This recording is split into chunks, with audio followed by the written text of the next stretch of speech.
په دې وروستیو کې په کابل کې د ژوند ژغورنې ملي غورځنګ لخوا د افغانستان د وینې ملي بانک سره همکاري ډیره کړې ده. وینه ورکړئ ژوند وژغورئ تر شعار لاندې د ژوند ژغورنې ملي غورځنګ شاوخوا 4 کاله مخکې جوړ شوی چې د رضاکارانو شمیر یې شاوخوا 10,000 ته رسیږي چې د اړتیا پر مهال په هر ځای کې چې ورته اړتیا وي حاضریږي. دوی د وینې ورکولو او اخیستلو په برخه کې له دولت او عام وګړو سره همکاري کوي.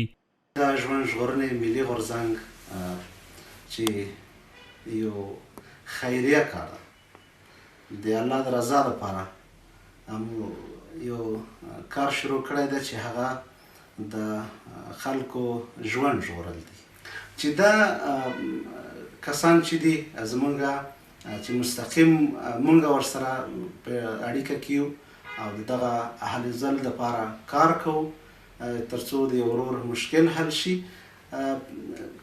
15 کسان او هغه څوک چې د الله پر رضا باندې وینه ورکوي موږ سره ثبت او راجستر دي هغوی 10,000 کسانو نه هم اوښتي. د ژوند ژغورنې ملي غورځنګ د افغانستان ملي د وینې بانک سره په هماهنګۍ موږ دغه ټولې برنامې مخته وړو.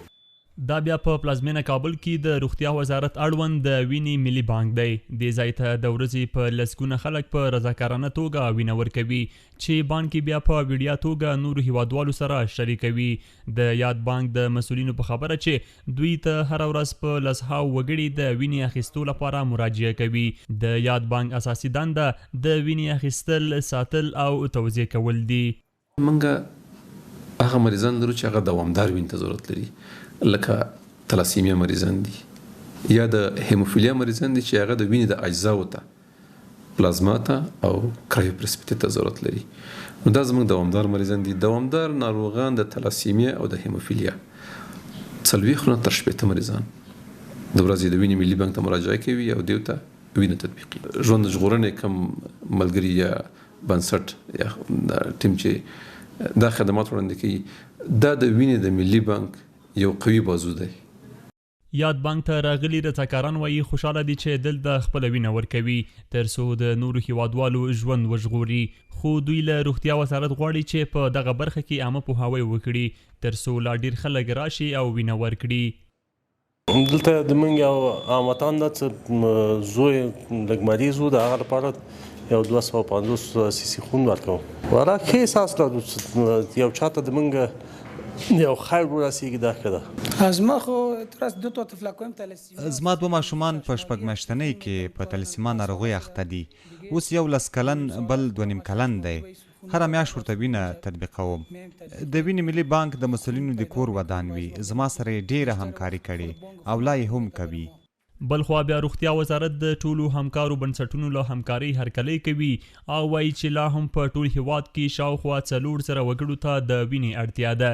د دوی په خبره په ځینو پلانونو یې کار روان کړی تر څو له مخې وکړی شي د عامه پوهاوي ترڅنګ د وینې راټولولو لپاره مثبت تمام شي.